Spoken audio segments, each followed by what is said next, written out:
estava dormindo vai acordar, amém?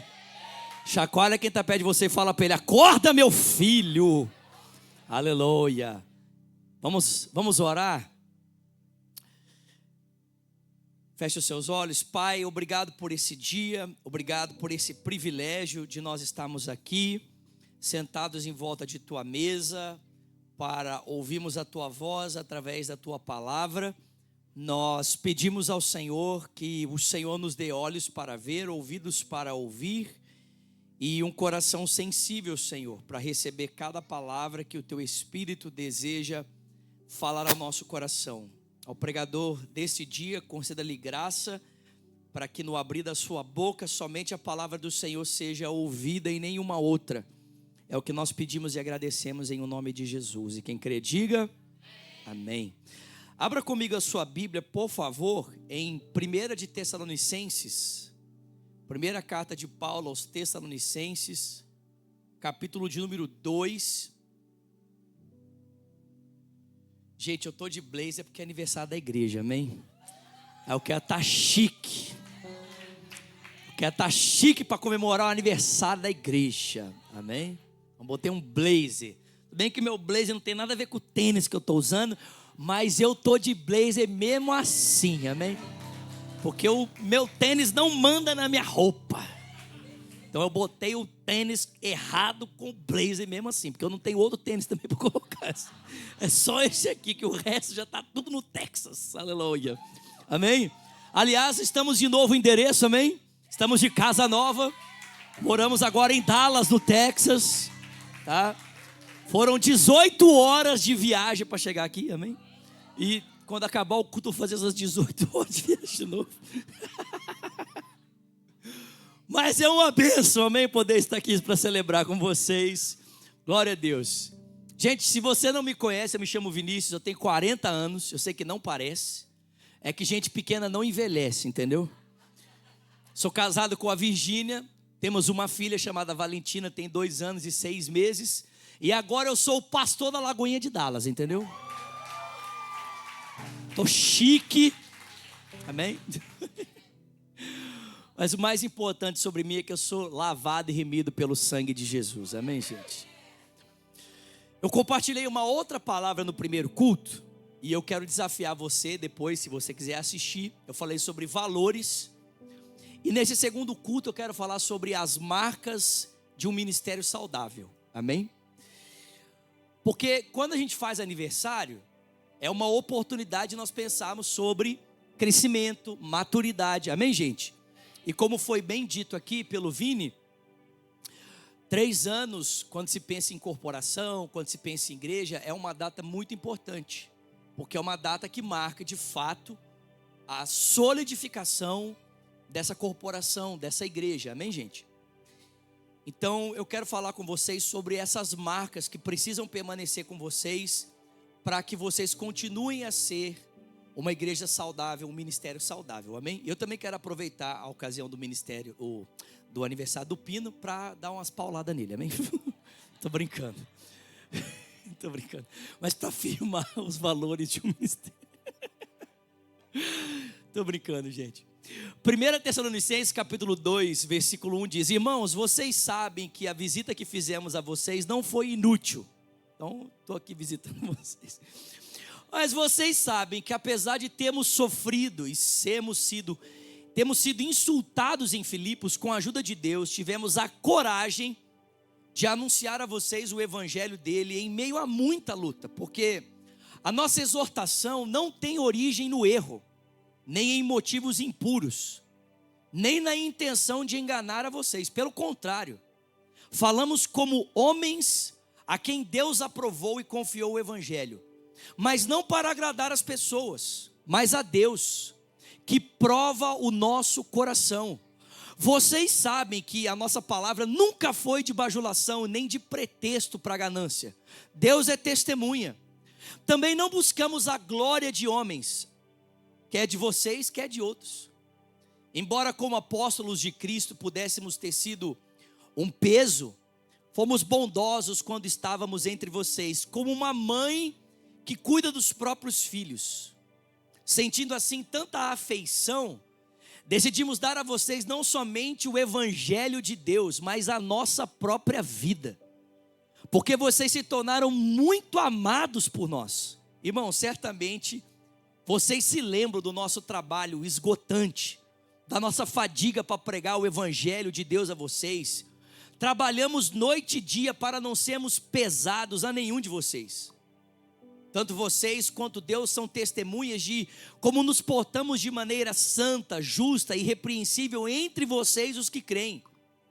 Também sabe que tratamos cada um de vocês como um pai que trata os seus filhos, encorajando, consolando e testemunhando, para que vocês vivam de maneira digna de Deus, que os chamou para o seu reino e para a sua glória. Amém? Senhor, essa é a sua palavra. Mais uma vez pedimos, fala conosco. É o que nós oramos em o nome de Jesus. E quem crê, diga. Paulo havia passado pela primeira cidade da sua segunda viagem missionária, que era Filipos. E isso está lá no capítulo 16 de Atos. Ele havia plantado ali 2 GCs, um na casa de Lídia e um na casa do carcereiro, que o havia inclusive apedrejado, se corteado. Mas vocês conhecem a história. Por volta da meia-noite, enquanto Paulo estava preso, eles cantavam hinos a Deus. A Bíblia diz que Deus moveu a prisão, o cárcere, com um terremoto. Foram soltos os grilhões. E a Bíblia diz para mim e para você que o carcereiro, pensando que todo mundo ali tinha fugido, falou assim: eu vou dar cabo da minha vida, porque dentro da estrutura do Império Romano, isso implicaria na fuga dos presos, na sua própria vida. Então ele falou: quer saber de uma coisa? Já que eu vou morrer, eu vou me matar. Mas Paulo grita de lá de dentro, dizendo: não faças mal a você, porque estamos todos aqui. E o homem, percebendo que aquilo era algo da parte do Deus a quem Paulo servia, ele pergunta para Paulo: o que nós devemos fazer? E aí Paulo diz para ele: crê no Senhor Jesus e será salvo tu e a tua casa. E naquele dia esse homem se converte, a família dele se converte, e o segundo GC é deixado ali. E Paulo então vai deixar a cidade de Filipos, e ele vai então pregar o evangelho em Tessalônica. Mas diferente do que aconteceu em Filipos, Paulo permanece pouquíssimo tempo em Tessalônica, 3 meses. Mas o impacto da pregação de Paulo naquele lugar foi tão grande, em função das marcas do ministério de Paulo, que em 3 meses Deus levantou uma comunidade muito saudável ali. Mas é óbvio que Paulo, por ter passado pouco tempo, estava preocupado com o avanço dessa igreja. E então ele vai escrever a sua primeira carta, enquanto ele dava prosseguimento às viagens missionárias. E Paulo aqui vai lembrar os valores que nortearam o seu ministério enquanto ele plantava essa igreja em Tessalônica. Esses 3 meses que Paulo conviveu ali com esses irmãos, eles puderam ver quais eram as marcas que definiam a forma como Paulo dirigia o seu ministério. E quais são essas marcas? A primeira marca do ministério de Paulo é coragem. Diga para quem está pertinho de você: coragem. Não, chacoalha ele, fala com a boca cheia, fala coragem. Em Josué capítulo 1, a partir do versículo 6, quando Josué está para entrar na terra prometida, o que Deus fala para ele? Seja forte e corajoso. Que, meu irmão, presta atenção, para ser crente não dá para ser mole. Eu achei que eu ia vir um glória a Deus, um aleluia, né? Amém? Vou repetir, para ser crente não dá para ser mole. Firma o tento, irmão. Amém? Não dá para ser mole. Em Hebreus capítulo 12, o escritor vai dizer lá no final da sua exortação: diga àqueles que estão com os joelhos vacilantes, que eles firmem o tento. Amém? Firma o tento. Põe esse negócio no eixo, amém, queridos? Por quê, meu irmão? Porque eu não sei se você percebe, mas a fé cristã se desenvolve não num ambiente favorável, mas ela se desenvolve num ambiente hostil. E se o seu cristianismo não é marcado por coragem, sabe o que vai acontecer quando a hostilidade, a sua fé aparecer? Você vai voltar para trás. O ministério de Paulo é marcado por coragem, porque tem que ser muito corajoso para andar de cidade em cidade, sabendo que o que te espera na próxima cidade são pedras, pessoas que virarão as costas para você, gente que vai desacreditar do seu ministério. Tem que ter muita coragem para entrar no segundo navio, quando o primeiro que você entrou afundou. Tem que ter muita coragem para você continuar pregando, sabendo que uma víbora pode agarrar na sua mão, ou que alguém pode te trair te denunciando para que você seja preso. Tem que ter muita coragem para continuar pregando, quando você sabe que quando você precisar das pessoas por quem você se entregou a vida toda, elas vão virar as costas para você. Tem que ter muita coragem para continuar pregando o evangelho, sabendo que a sua recompensa por pregar o evangelho não virá das pessoas e nem na vida que você está vivendo, mas o Senhor, reto juiz, lhe dará a coroa da vida quando você se encontrar com Ele. Tem que ter muita coragem. Paulo diz: as marcas do meu evangelho entre vocês é coragem. E como essa coragem foi provada? Perseguição, sofrimento, oposição, gente que falava contra, gente que perseguia, gente que caluniava, gente que tentava prejudicar Paulo fisicamente, eticamente, moralmente. Mas Paulo diz: a gente não arrega, nós continuamos firmes. O meu ministério entre vocês foi marcado pela coragem. Chacoalha quem está perto de você e fala para ele: coragem. Coragem, vaso. Aleluia. Mas às vezes, vamos ser honestos, falta coragem.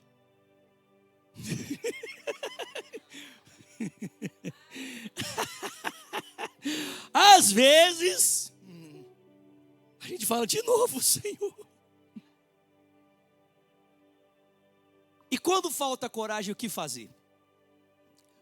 Porque esse homem chamado Paulo, que diz que as marcas do seu ministério eram coragem, também o dia desesperou da sua vida.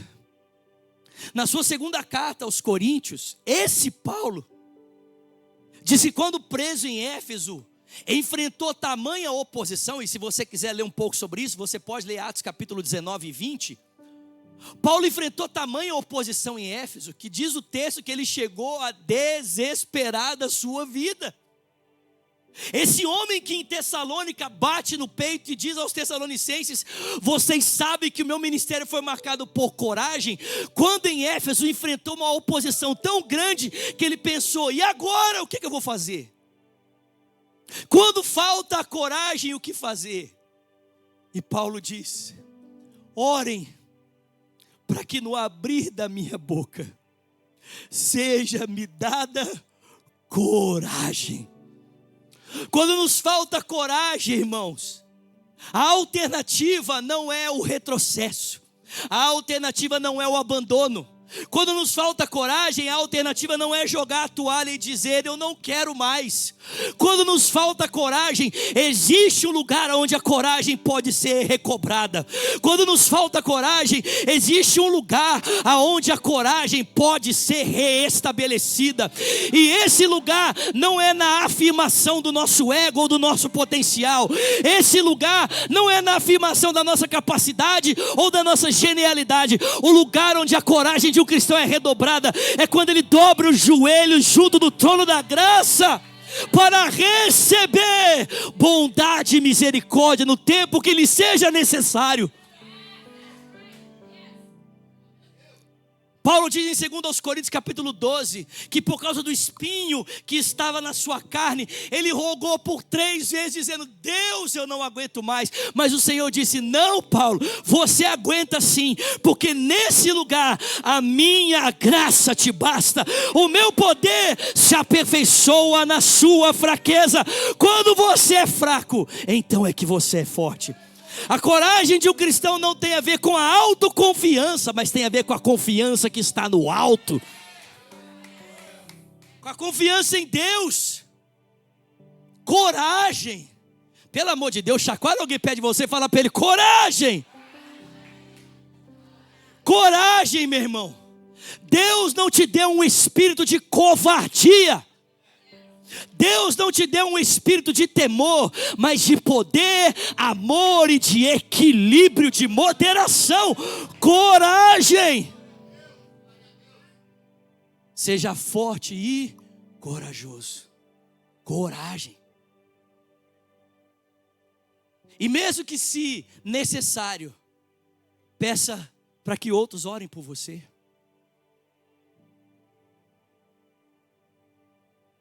Como Paulo, diga a Deus, eu não estou conseguindo viver essa batalha sozinho, eu preciso de coragem. Dá-me a coragem necessária, Senhor. E se necessário for, tome as mãos de alguém e peça a essa pessoa, ore comigo, porque eu preciso de coragem. Coragem. Eu digo para vocês, gente, que essa foi a minha realidade há poucos meses atrás. 6 anos que eu estou na América. O Léo me conhece do Brasil, temos uma longa amizade. Depois de 16 anos estabelecido em Belo Horizonte, o ministério consolidado, uma vida consolidada, 6 anos atrás o Senhor falou com a gente, larga tudo e vai para a América. Eu falei, sério? Sério? E viemos para cá e nos estabelecemos em Orlando. Mas alguns meses atrás, talvez 7 meses atrás, o Senhor começou a falar comigo, seu tempo em Orlando acabou. Seu tempo em Orlando acabou. Seu tempo em Orlando acabou. Eu quero te transicionar para um outro tempo. Quero te transicionar para um outro lugar. Eu falei para Deus, de novo não. Pô Deus, eu amo Orlando. Moro na melhor cidade do mundo. Aqui tem a Disney.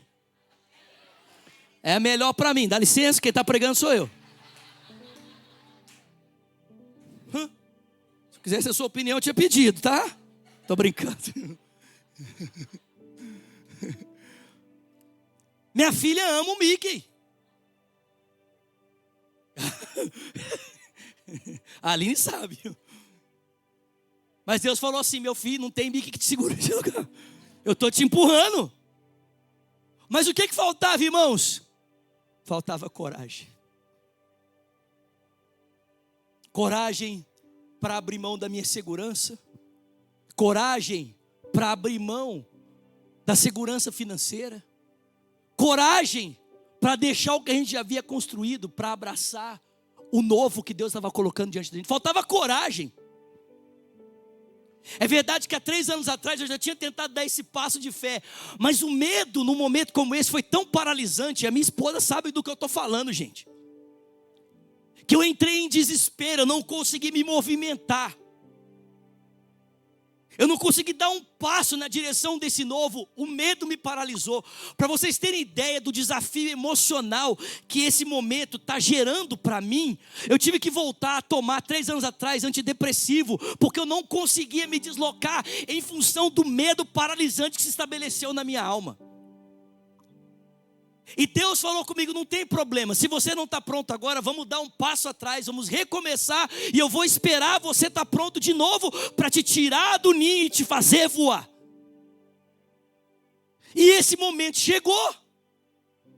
E Deus começou a dizer, agora não dá mais para esperar, eu preciso que você se posicione naquilo que eu estou te pedindo. Mas irmãos, aonde? Se esse menino que está aqui com 40 anos, não tinha 3 anos atrás essa disposição, de onde veio essa coragem para abrir mão da segurança e se lançar no caráter confiante do Deus que te chama? E eu digo para você, essa confiança não vem de mim, essa confiança veio do alto.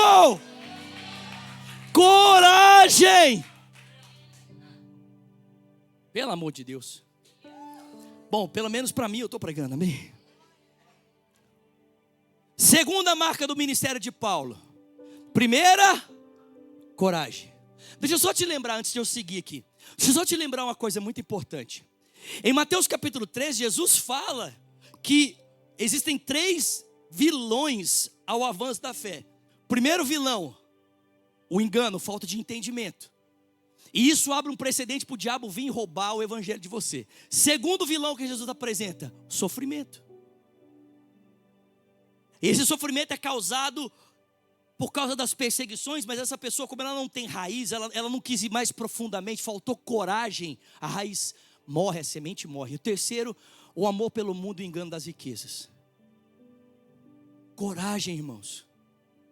Nós precisamos de coragem cristã para vivermos as marcas de um ministério saudável. Coragem para viver o que Deus está nos chamando para viver, a despeito dos obstáculos que se colocam entre nós e a vontade de Deus. Vocês estão comigo? Segunda marca do ministério de Paulo. Primeiro, coragem. Segunda marca do ministério de Paulo, honestidade. Diga para quem está perto de você, honestidade. Não, chacoalha, ele fala para ele, honestidade. O que é isso? Paulo era honesto quanto às suas intenções de pregar o evangelho. Paulo não negociou as suas intenções de pregar o evangelho. Porque, meu irmão, toda essa confusão que o Paulo se meteu, poderia muito bem ter sido apaziguada se o Paulo tivesse decidido se conformar a determinadas expectativas.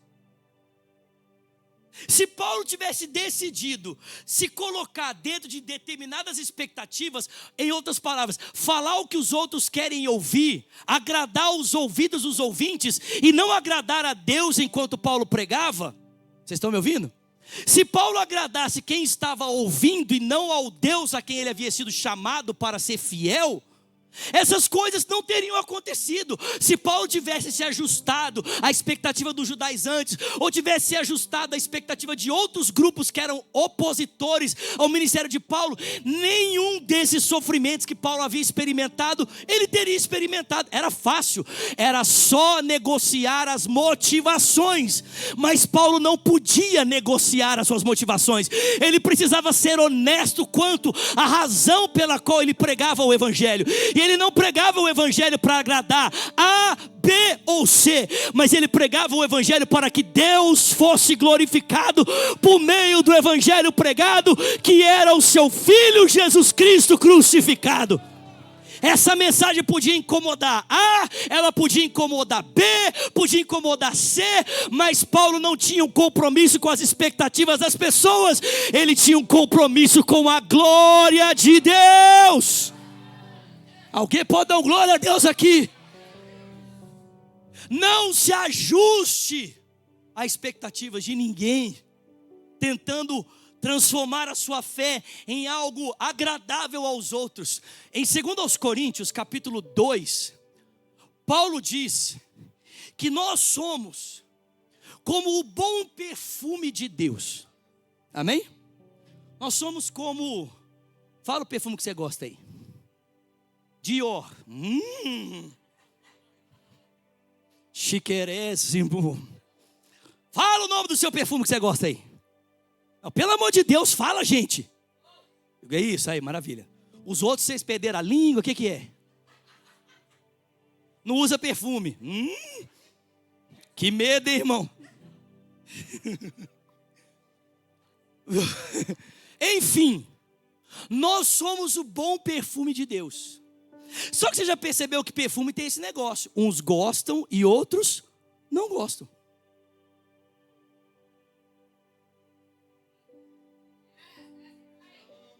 Paulo fala isso. Nós somos o bom perfume de Cristo, exalando por todo lugar a fragrância do seu conhecimento. Só que para uns nós somos cheiro de vida, para outros nós somos cheiro de morte. Para os que somos como cheiro de vida, maravilhoso.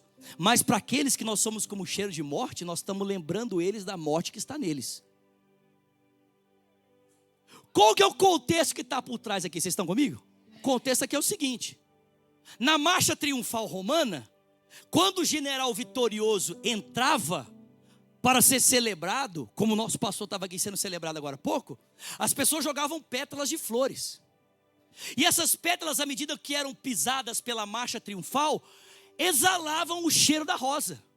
Só que aquele cheiro que subia para quem tinha vencido era maravilhoso. Era a lembrança de que a vitória havia sido obtida e que eles não seriam escravos. Mas e para quem tinha perdido? O cheiro era a lembrança de uma vida agora submetida à escravidão, julgos pesados e à condenação.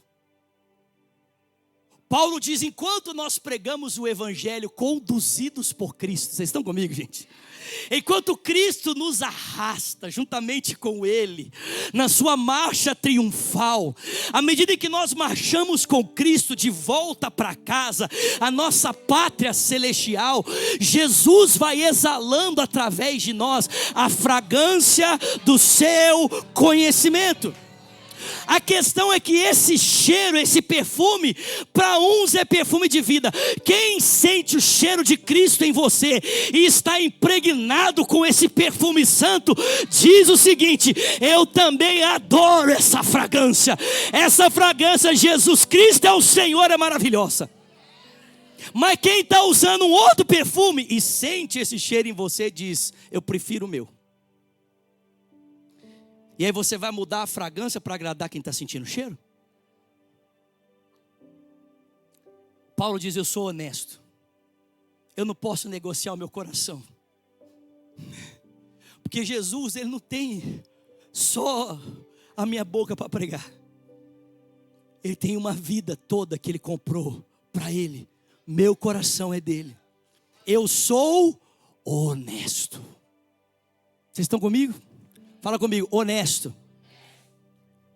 E a terceira marca do ministério de Paulo está aqui nos últimos versículos. Paulo vai dizer, em primeiro lugar, coragem. Em segundo, honestidade. Amém? Terceira marca, sacrifício.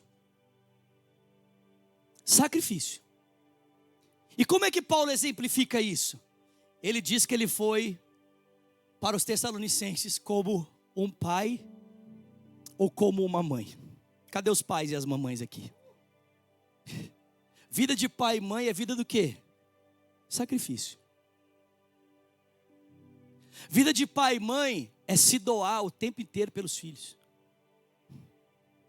Vida de pai e mãe é se entregar por filhos que talvez não retribuirão a você toda a entrega que você deu para eles. Vida de pai e mãe é abrir mão dos seus sonhos e dos seus direitos para satisfazer sonhos e direitos dos seus filhos. Eu sei o que é isso. Eu tenho uma filha. Eu confesso para vocês que dessa mudança toda, o que mais me doeu foram as mudanças que eu tive que fazer na vida da minha filha. Antes de eu ir embora, no último dia que eu estava na minha casa, eu entrei no quarto da minha filha, eu vi o quarto dela vazio. E meu coração ficou pequeno. Eu saí de lá correndo porque eu não queria chorar. Porque eu fiquei pensando, Deus, eu lutei uma vida toda para poder dar isso aqui para minha filha. E agora, eu estou tendo que tirar tudo dela. Para poder levar ela para um novo lugar, novas pessoas. Para começar uma outra história, por causa da sua missão na minha vida. Pais sofrem pelos seus filhos, pais oram pelos seus filhos, pais se entregam pelos seus filhos, pais se sacrificam pelos seus filhos. A marca de um ministério genuíno na vida de Paulo era como de um pai. Paulo exemplifica isso porque por pregar o evangelho, Paulo tinha o direito de receber pagamento. Jesus disse, e Paulo prossegue afirmando as palavras de Jesus, que aquele que vive do evangelho deve comer do evangelho. Amém, gente? É um direito. Paulo afirma que ninguém deve atar a boca do boi enquanto ele está trabalhando. Mas Paulo diz, isso o Senhor não disse a respeito do boi, mas a respeito do trabalhador. Isso não é um mandamento apenas para o animal, isso é um mandamento humano. Todo trabalhador é digno do seu salário. Aquele que vive do evangelho, coma do evangelho. Só tinha um problema. Qual que era o problema? É que Tessalônica estava acostumada a receber filósofos itinerantes que chegavam na cidade e expunham as suas ideias a troco do quê? Dinheiro. Paulo não queria correr o risco de ser comparado a esses falsos pregadores, a esses filósofos itinerantes. E para não correr esse risco, ao invés de reivindicar o direito, Paulo disse: eu vou ser para eles como um pai e como uma mãe. E sabe o que ele foi fazer? Ao invés de reivindicar o dinheiro, ao invés de reivindicar o direito, ele foi trabalhar para poder se sustentar, para poder ter condições de pregar para eles, sem ser um peso para eles, para que a sua forma de viver pudesse validar a mensagem que ele compartilhava.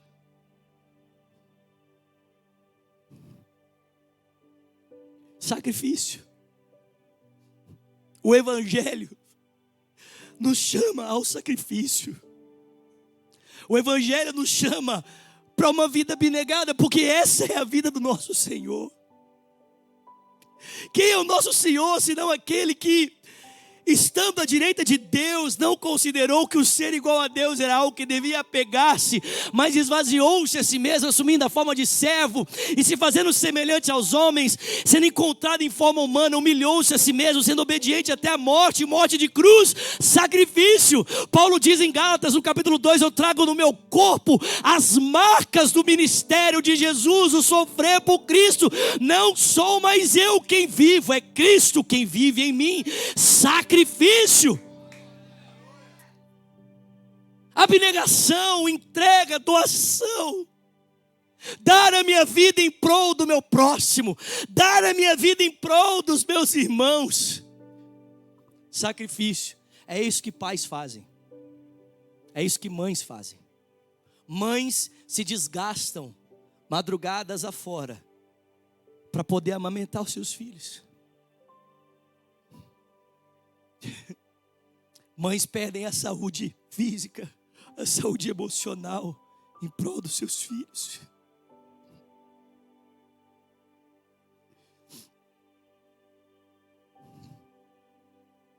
Essas são as marcas do ministério de Paulo, sacrifício.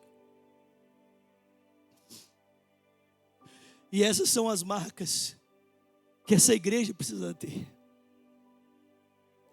Não só o pastor dessa igreja, mas cada um de nós. Coragem, honestidade e sacrifício. É assim que a gente tem que viver, gente. Porque essas são as marcas que não apenas nortearam o ministério de Paulo, mas principalmente marcaram a vida e a trajetória do nosso Senhor. Sacrifício.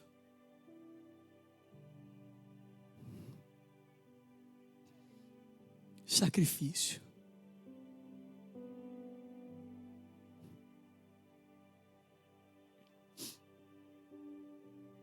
Sacrifício.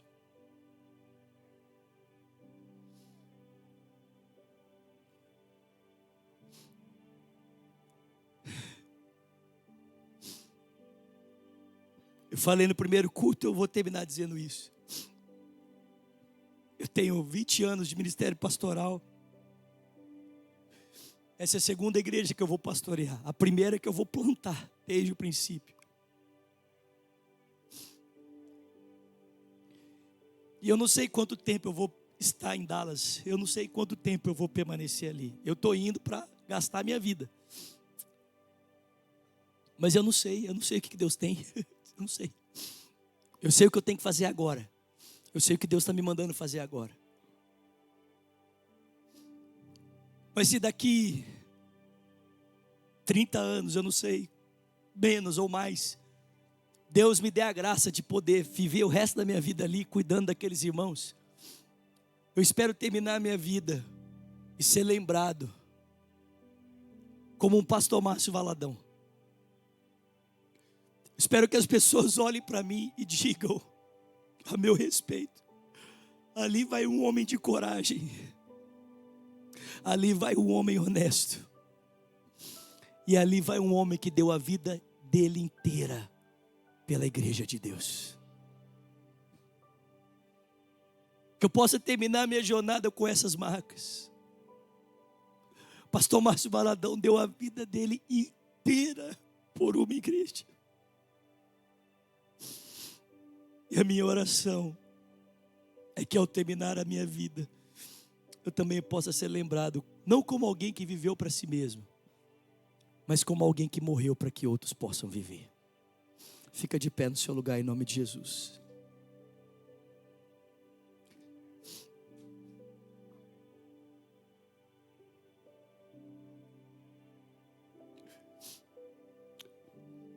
Quem é pai aqui vai entender o que eu vou falar.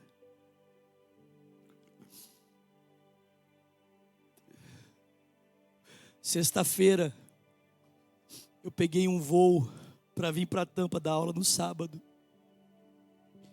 E por causa dessas mudanças, dessa correria toda, eu estou ficando pouco tempo em casa com a minha filha. Minha filha está sentindo muito a minha falta. Minha filha é muito apegada comigo. E na hora que eu estava saindo para ir para o aeroporto, ela abraçou as minhas pernas. Ela falou: papai, não vai. Eu estou com saudade. Eu falei para ela: filha, papai tem que ir.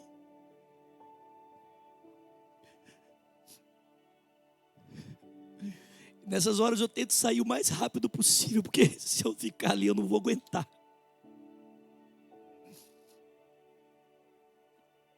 E eu peguei ela no colo, eu falei: daqui a pouco o papai está de volta, está acabando, espera só um pouquinho, está acabando essa correria. Perdoa o papai, está acabando. Naquela noite ela não conseguia dormir. Ela foi dormir mais de 2 horas da manhã. Minha esposa falou: Valentina está sentindo muito a sua falta. A minha oração é o que o Pino falou. Gente, vocês acham que para nós o desafio é colocarmos valores no altar? A vida ministerial é uma vida de muita renúncia.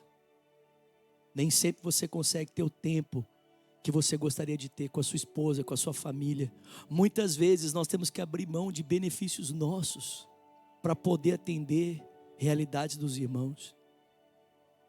Mas a minha oração é para que Deus possa olhar para tudo isso. Não as pessoas, Deus. Deus possa olhar para tudo isso e Ele possa dizer: aí vai um filho meu, que guarda as marcas do meu filho Jesus Cristo. Alguém que escolheu abrir mão da própria vida para se doar pelos seus irmãos. Senhor, nessa tarde, dá-nos coragem.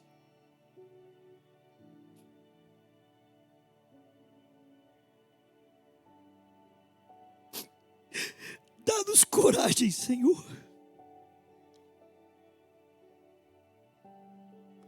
para que mesmo diante dos desafios, a nossa fé não esmoreça. Faça-nos honestos, Deus, não nos deixe negociar as motivações para as quais nós vivemos para o Senhor.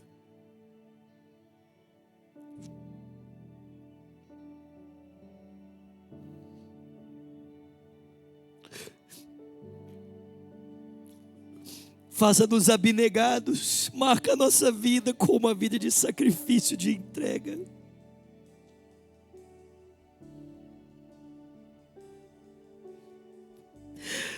Que essa igreja seja conhecida como aqueles irmãos de Atos de Tessalônica,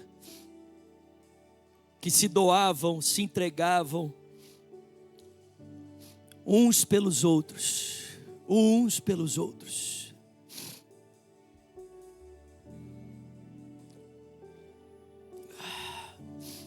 Faça isso, Senhor. Só o Senhor pode fazer isso. O Senhor conhece o nosso coração, a começar de mim.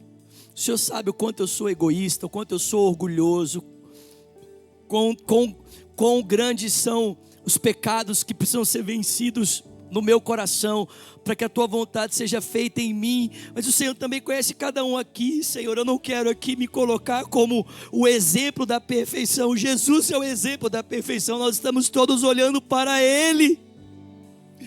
Mas o Senhor, pela obra do Espírito, o Senhor pode vencer todos os desafios em nós.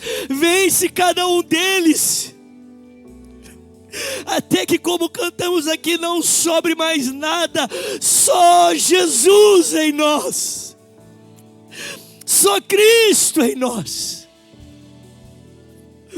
Faça isso, papai, faça isso. Você pode erguer as suas mãos nesse dia, abrir os seus lábios e consagrar a sua vida a Ele.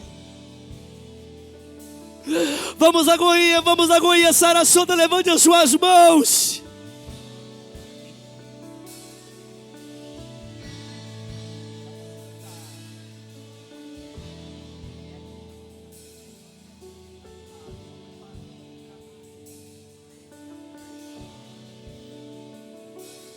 Levante as suas mãos ao Senhor. Vamos cantar. Estou preparando um caminho, endireitando as veredas,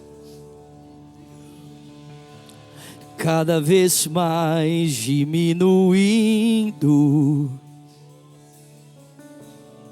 porque importa que ele cresça, e nele o meu prazer está. Eu não sou digno de desatar as suas sandálias, e nele a minha vida está, e eu caminho com a certeza de que ele virá, e é ele, por ele que eu estou gastando a minha vida, perdendo tudo por amor e com alegria, dono dos meus dias. É ele, e é ele, a minha vida, e com alegria, dono dos meus dias, e ele virá, soberano em poder, ele virá, e o governo está nele. Consigo a sua recompensa, ele virá, soberano em poder, e o governo, vejam, ele traz consigo a sua recompensa, e é ele,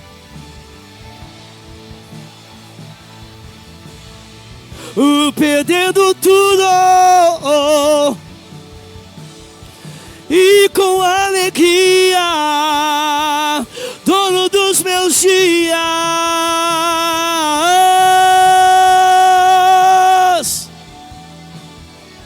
Levante as suas mãos a ele nesse dia. Abra sua boca, consagre a sua vida ao Senhor.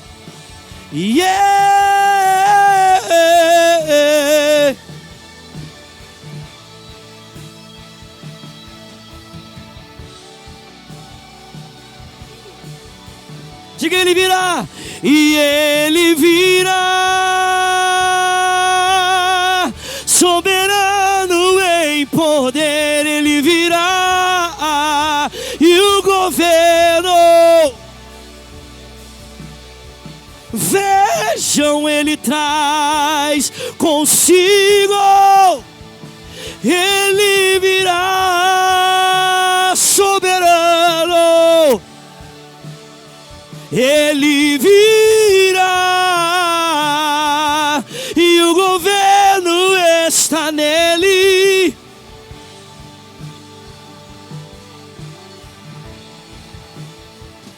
E é Ele,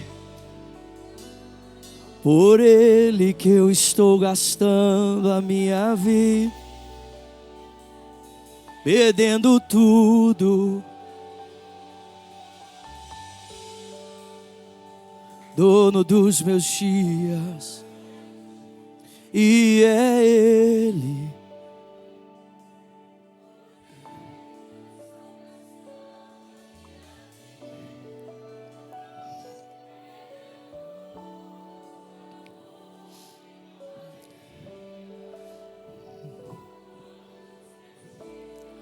Tu és digno de tudo. Tu és digno de tudo.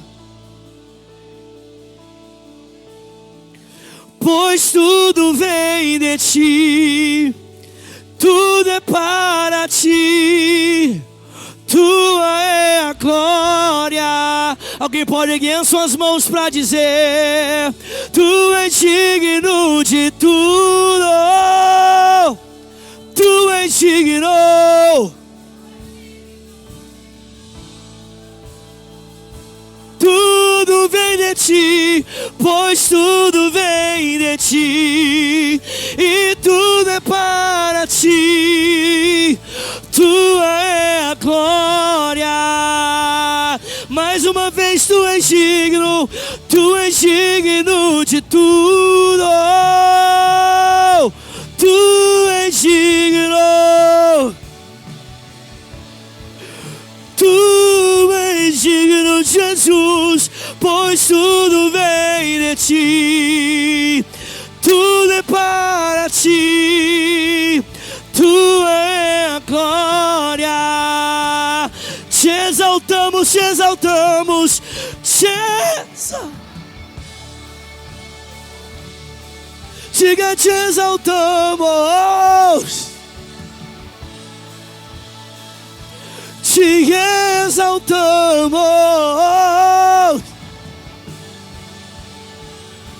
Oh Senhor, oh Senhor, te exaltamos, te exaltamos, te exaltamos. Rei da glória, Rei da glória, ó Senhor.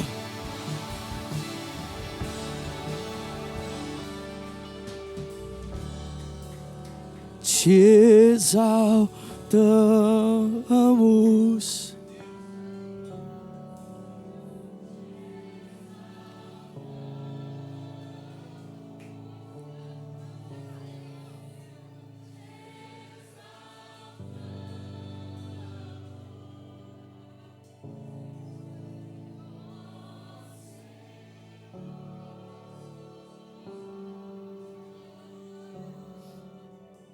Jesus.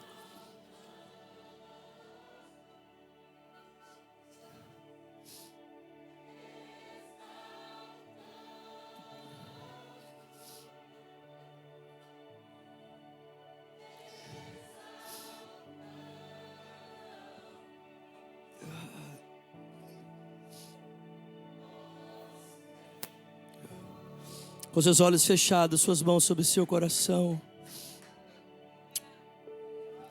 Por favor, todos com os olhos fechados, suas mãos sobre seu coração.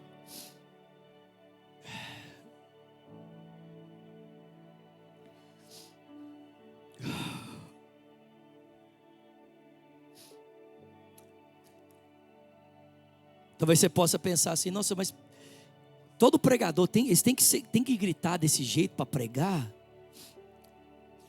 A questão é a seguinte: quando você está defendendo uma coisa que você ama muito, é impossível você não ficar assim, né? Por causa daquilo que você ama. Eu não consigo pregar o evangelho de outra forma, porque o evangelho não é uma coisa para mim, ele é a razão da minha vida.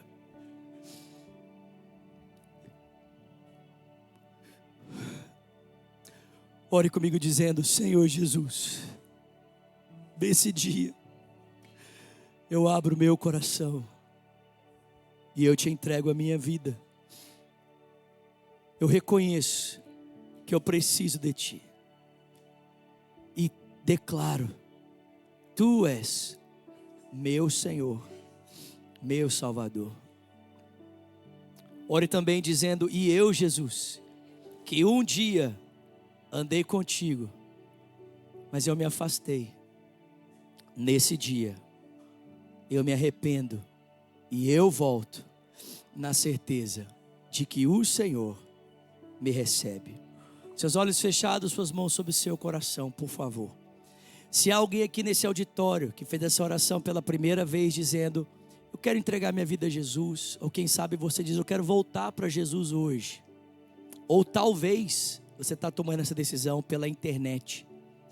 Se você está aqui nesse auditório, eu vou contar até 3. Eu queria muito que você levantasse uma das suas mãos, se você quiser.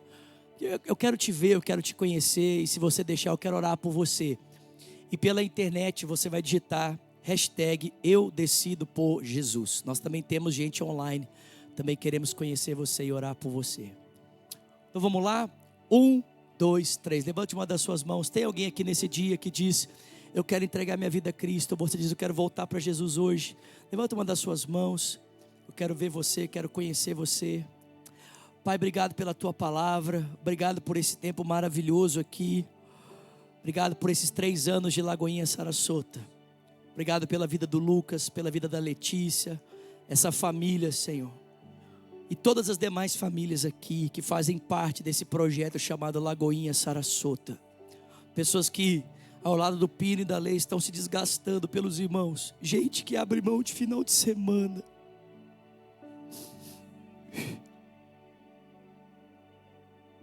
gente que está abrindo mão de conforto, de comodidade, gente que escolhe abrir mão do tempo de descanso para servir gente.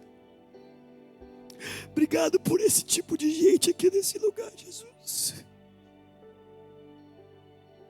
Obrigado por pessoas que entenderam o evangelho de verdade e estão vivendo ele na prática, à medida em que abrem mão das suas vidas para servir aos irmãos.